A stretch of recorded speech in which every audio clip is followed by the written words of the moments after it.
वापस जाओ, वापस जाओ, फर्जी ईसाइयों वापस जाओ। मैं चक्का जाम करके फर्जी लोगों को रोकना चाह रहा था और मैं उनसे पूछना चाह रहा था कि आप धर्म स्वतंत्रता अधिनियम 1900 का आप पालन किए हो, सच्चे ईसाई हो तो आपका स्वागत करेंगे, फर्जी हो तो आपको घर वापसी करेंगे, वापस भेजेंगे, या फिर भात भीतर करके हम अपने समाज में वापस से हिंदुस्तानी समाज में मैं उसको अपने पूर्वजों की रूढ़ी प्रथा के साथ वापस लाऊंगा। मेरा ये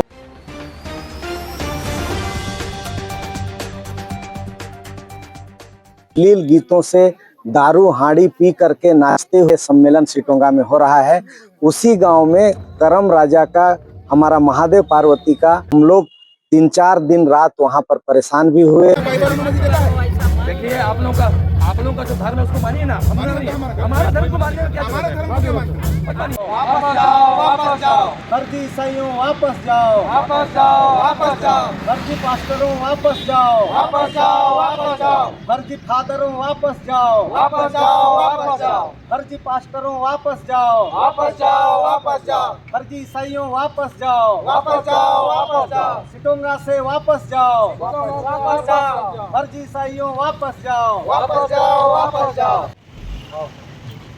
आज यहाँ आप लोग काले झंडा और काले बैलून के साथ विरोध प्रदर्शन कर रहे हैं, क्यों?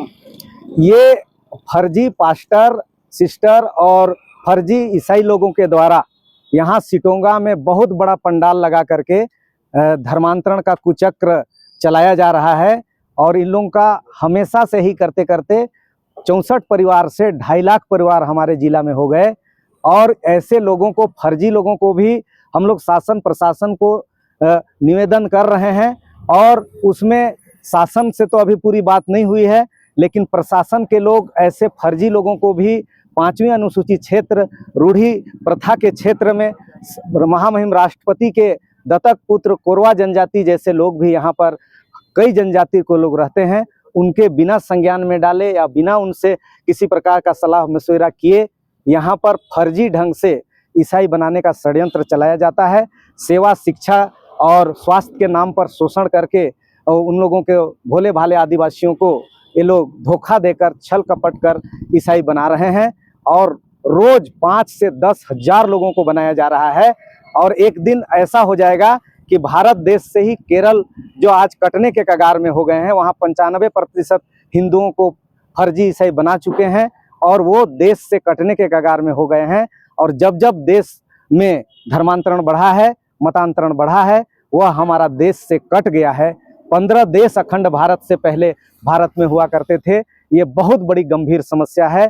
इस समस्या के कारण ही हम लोग जागते हुए आज हम लोग इनके विरुद्ध में, और दिल्ली तक से इनके पास्टर और फादर आए हैं।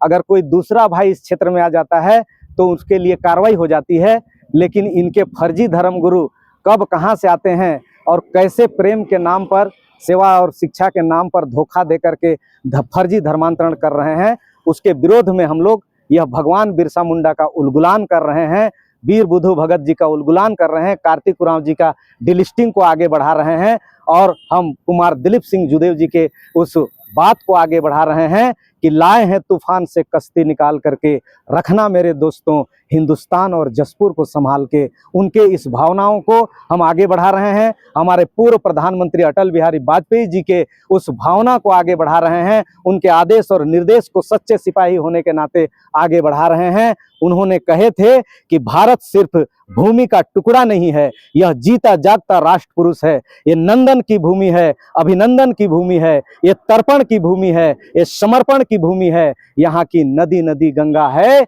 यहाँ का कंकड़ कंकड़ शंकर है। हम जिएंगे तो इस भारत भूमि के लिए और मरेंगे तो इस भारत भूमि के लिए। और मरने के बाद अगर कोई बहती हुई नदियों में कान लगा करके सुनेगा तो वहां से भी आवाज आएगी, भारत माता की जय। हम इस राष्ट्रीय भावना के साथ भारत माँ को फिर से सोने की चिड़िया और विश्व गुरु बनाने के लिए कदम बढ़ाए हैं, जिसमें हम सभी हिंदुस्तानियों का आह्वान कर रहे हैं।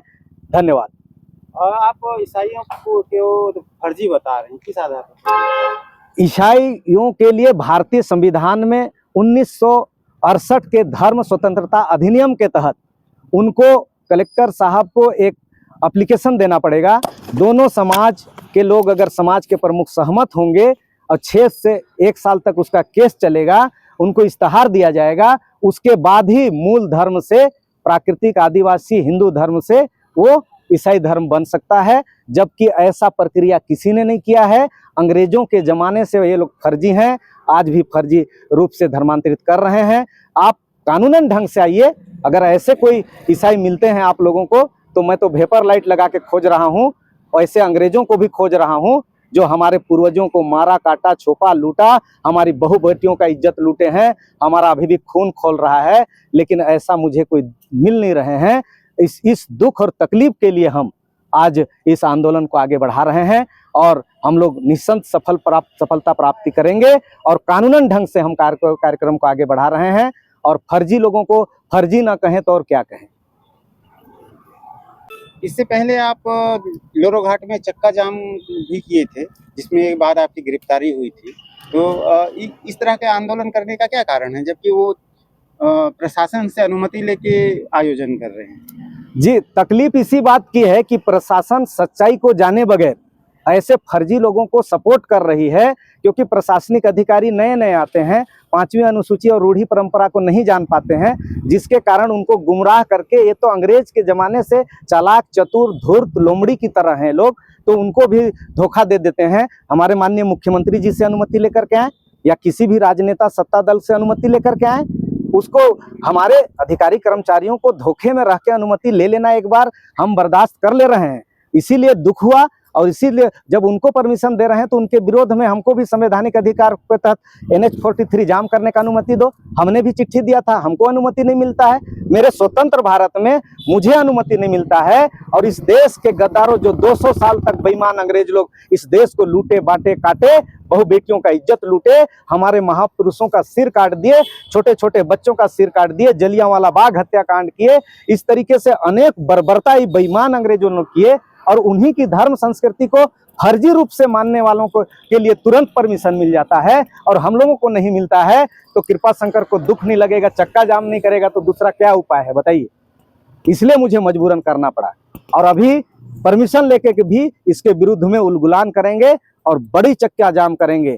और उस दिन क्या बहाना करता है प्रशासन, उससे भी हम लोग अवगत होंगे और डायरेक्ट हम मुख्यमंत्री जी को और प्रधानमंत्री जी को इसके बारे में हम लोग अवगत कराएंगे कि हमारा एप्लीकेशन का भी कम से कम इज्जत हो, हमारी भावनाओं का भी कद्र हो। हम उनको मारने, काटने, छोपने नहीं जा रहे हैं, लेकिन संविधानिक तरीके से विरोध जो करना है उसको हम करेंगे। ये हमारा अधिकार है, इसे कोई माई का लाल नहीं रोक सकता है। धन्यवाद सभी।